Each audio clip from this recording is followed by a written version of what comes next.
چلتے چلتے میں نے ارد گرد دیکھا تو تاحد نظر ایک ہموار میدان نظر آیا۔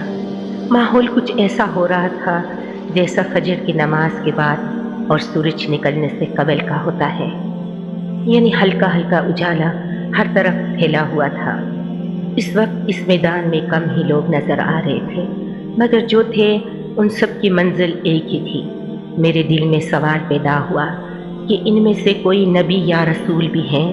میں نے صالح کو دیکھا، اسے معلوم تھا کہ میں کیا پوچھ رہا ہوں۔ کہنے لگا، وہ سب کے سب پہلے اٹھ چکے ہیں، ہم انہی کے پاس جا رہے ہیں، کیا ان سے ملاقات کا موقع ملے گا؟ میں نے بچوں کی طرح اشتیاق سے پوچھا۔ وہ چلتے چلتے رکا اور دھیرے سے بولا، اب انہی کے ساتھ زندگی گزرے گی۔ عبداللہ، تم ابھی تک نہیں سمجھ پائے کہ کیا ہو رہا ہے۔ آزمائش ختم ہو چکی ہے، دھوکہ ختم ہو گیا ہے، اب زندگی شروع ہو رہی ہے، جس میں اچھے لوگ اچھے لوگوں کے ساتھ رہیں گے اور برے لوگ ہمیشہ برے لوگوں کے ساتھ رہیں گے۔ اصل میں بات یہ تھی کہ میں ابھی تک شوق سے نہیں نکل سکا تھا۔ دراصل ابھی تک نئی دنیا کا سارا تعارف عالم برزخ میں ہوا تھا۔ وہ ایک نوعیت کی روحانی دنیا تھی، مگر یہاں حشر میں تو سب کچھ مادی دنیا جیسا تھا۔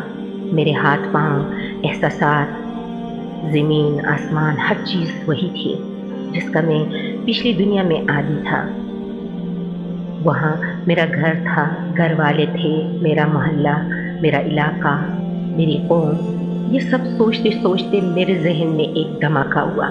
میں نے رک کر صالح کو دونوں ہاتھوں سے پکڑ لیا۔ میرے گھر والے کہاں ہیں؟ میرے رشتہ دار، احباب، سب کہاں ہیں؟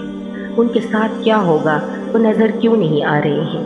صالح نے مجھ سے نظر چرا کر کہا، جن سوالوں کا جواب مجھے نہیں معلوم وہ مجھ سے مت پوچھو۔ آج ہر شخص تنہا ہے، کوئی کسی کے کام نہیں آ سکتا۔ اگر ان کے اعمال اچھے ہیں تو یقین رکھو وہ تم سے آ ملیں گے، ان کے ساتھ کوئی زیادتی نہیں ہوگی، اور اگر ایسا نہ ہوا تو… صالح جملہ نامکمل چھوڑ کر خاموش ہو گیا۔ اس کی بات سن کر میرا چہرہ بھی بجھ گیا۔ اس نے میرے کندھے پر ہاتھ رکھ کر میرا حوصلہ بڑھایا اور کہا، اللہ پر بھروسہ رکھو، تم خدا کی لشکر میں لڑنے والے ایک سپاہی تھے، اسی لیے پہلے اٹھ گئے ہو، باقی لوگ ابھی اٹھ رہے ہیں، انشاءاللہ وہ لوگ بھی خیر کے ساتھ تم سے مل جائیں گے، ابھی تو تم آگے چلو۔ اس کی تسلی سے مجھے کچھ حوصلہ ہوا اور میں سبک رفتاری سے اس کے ساتھ چلنے لگا۔ ہم ہوا کے نرم و تیز جھونکوں کے مانند آگے بڑھ رہے تھے۔ اس چلنے میں کوئی مشقت نہ تھی، بلکہ لطف آ رہا تھا۔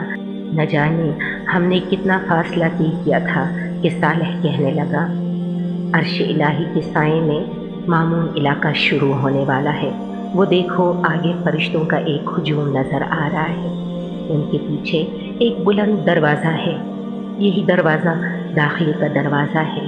میں نے صالح کے کہنے پر سامنے غور سے دیکھا تو واقعی فرشتے اور ان کے پیچھے ایک دروازہ نظر آیا، مگر یہ عجیب دروازہ تھا جو کسی دیوار کے بغیر قائم تھا، یا شاید دیوار غیر مرئی تھی، کیونکہ دروازے کے ساتھ پیچھے کی سمت کچھ نظر نہیں آ رہا تھا، گویا ایک نظر نہ آنے والا پردہ تھا جس نے دروازے کے پیچھے کے ہر منظر کو ڈھانپ رکھا تھا۔ تاہم اس کی بات سنتے ہی میرے قدم تیز ہو گئے اور فاصلہ تیزی سے گھٹنے لگا۔ دروازہ ابھی دور ہی تھا، مگر فرشتے واضح طور پر نظر آنے لگے۔ یہ انتہائی سختگیر اور بلند قامت فرشتے تھے جن کے ہاتھ میں آگ کے کوڑے دیکھ کر میں گھبرا گیا۔ میں نے صالح کا ہاتھ مضبوطی سے پکڑ کر اسے روکتے ہوئے کہا، تم غالباً غلط سمجھ جا رہے ہو، یہ تو عذاب کے فرشتے لگتے ہیں، چلتے رہو۔ اس نے رکے بغیر جواب دیا۔ لاچار مجھے بھی اس کے پیچھے جانا پڑا، تاہم میں نے اتنا اہتمام کر لیا کہ اس سے 2 قدم پیچھے رہ کر چلنے لگا، تاکہ اگر پلٹ کر بھاگنے کی نوبت آئے تو میں اس سے آگے ہی ہوں۔ صالح کو میرے احساسات کا اندازہ ہو چکا تھا۔ اس نے وضاحت کرنی ضروری سمجھی کہ یہ بے شک عذاب ہی کی فرشتے ہیں۔ میں نے اس کی بات درمیان سے اچک کر کہا، اور یہاں اس لیے کھڑے ہیں کہ آگے جانے سے قبل میری پٹائی کر کے میرے گناہ جارے وہ میری بات سن کر بے اختیار ہنسنے لگا اور بولا، دیکھو اگر پٹائی ہونی ہے تو تمہارا بھاگنا مفید ثابت نہیں ہوگا۔ کوئی شخص ان فرشتوں کی رفتار اور طاقت کا مقابلہ نہیں کر سکتا۔ ویسے تمہاری اطلاع کے لیے عرض ہے کہ یہ تمہارے لیے یہاں نہیں کھڑے ہیں، بلکہ یہ اس لیے کھڑے ہیں کہ خدا کا کوئی مجرم اگر اس سمت آنے کی کوشش کرے تو یہ اسے اتنا مارے کہ وہ دوبارہ اس طرف آنے کی ہمت نہ کرے۔ ہمارے قریب پہنچنے سے قبل ہی انہوں نے 2 حصوں میں بٹ کر ہمارے لیے ایک راستہ بنا دیا۔ ذراہ عنایت انہوں نے یہ اہتمام بھی کر دیا کہ کوڑوں کو اپنے پیچھے کر لیا۔ میرا خیال تھا کہ وہ ہمیں دیکھ کر مسکرائیں گے اور اظہار مسرت کریں گے، مگر کوشش کے باوجود میں ان کے چہروں پر کوئی مسکراہٹ تلاش نہ کر سکا۔ صالح کہنے لگا، ان کی موجودگی کا ایک مقصد تمہیں اللہ کی اس نعمت کا احساس دلانا ہے کہ کس قسم کے فرشتوں سے تمہیں بچا لیا گیا۔ بے اختیار میری زبان سے کلمہ شکر و حمد ادا ہو گیا۔ ان کے بیچ سے گزر کر ہم دروازے کے قریب پہنچے تو وہ خود بخود کھل گیا۔ اس کے کھلتے ہی میری نظروں کے سامنے ایک پرفضا مقام آ گیا۔ یہاں سے وہ علاقہ شروع ہو رہا تھا جہاں عرش الہی کی رحمتیں سایہ فگن تھی۔ روح تک اتر جانے والی ٹھنڈی ہوائیں اور محصور کن خوشبو مجھے چھونے لگی تھی۔ ہم دروازے سے اندر داخل ہوئے تو دیکھا دور تک فرشتے قطار در قطار کھڑے تھے۔ ان کے چہرے بے حد دلکش تھے اور اس سے کہیں زیادہ خوبصورت مسکراہٹ ان کے چہروں پر موجود تھی۔ یہ ہاتھ باندھے مدب انداز میں کھڑے تھے۔ ہم جیسے ہی ان کے بیچ سے گزرے، دعا و سلام اور خوش آمدید کے الفاظ سے ہمارا خیر مقدم شروع ہو گیا۔ ان کے رویے اور الفاظ کی تاثیر میری روح کی گہرائیوں میں اتر رہی تھی اور ان کی وجود سے اٹھنے والی خوشبوئیں میرے احساسات کو سرشار کر رہی تھی۔ یہاں داخل ہوتے ہی مجھے یہ محسوس ہوا کہ میرے اندر کوئی غیر معمولی تبدیلی آئی ہے، لیکن اس وقت میری ساری توجہ فرشتوں اور یہاں کے دلکش ماحول کی طرف تھی، اسی لیے میں زیادہ توجہ نہیں دے سکا کہ میرے ساتھ کیا ہوا ہے۔ میں اس کیفیت کو بس یہاں کے ماحول کا ایک اثر سمجھا۔ چلتے چلتے مجھے کچھ خیال آیا تو میں نے صالح کے کان میں سرگوشی کی، یار یہ تو ٹھیک ہے کہ یہ لوگ مجھے کوئی نجات یافتہ شخص مان کر میرا استقبال کر رہے ہیں، لیکن یہاں میری ذاتی واقفیت تو کوئی نہیں ہے۔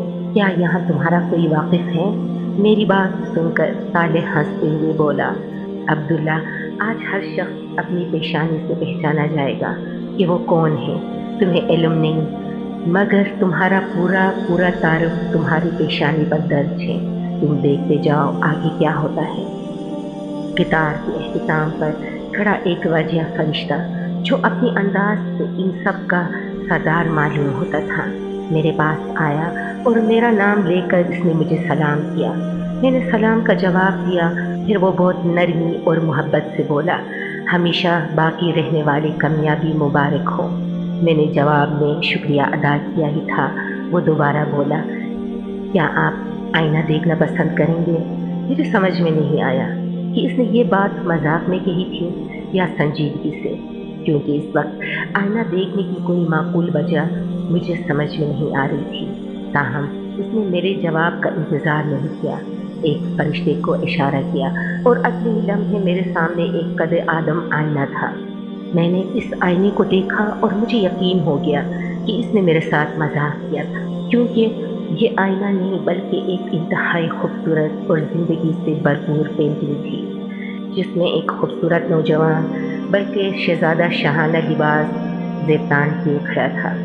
یہ تصویر کسی بھی اعتبار سے تصویر نہیں لگ رہی تھی، بلکہ یوں محسوس ہو رہا تھا جیسے آئینے کے سامنے کوئی انسان زندہ کھڑا ہوا ہے۔ میں نے اس فرشتے کی طرف دیکھا اور مسکرا کر کہا، آپ اچھا مذاق کرتے ہیں، مگر پینٹنگ اس سے زیادہ اچھی کرتے ہیں۔ مصور تو آپ ہی معلوم ہوتے ہیں، لیکن اس میں ماڈل کون ہے؟ فرشتے نے انتہائی سنجیدگی سے میری بات کا جواب دیا، پینٹر تو المصور یعنی مالک ذوالجلال ہے، البتہ ماڈل آپ ہیں۔ اس کے بعد اس نے صالح کو اشارہ کیا، وہ میرے قریب آیا اور میرا سر گھما کر دوبارہ پینٹنگ کی طرف کر دیا۔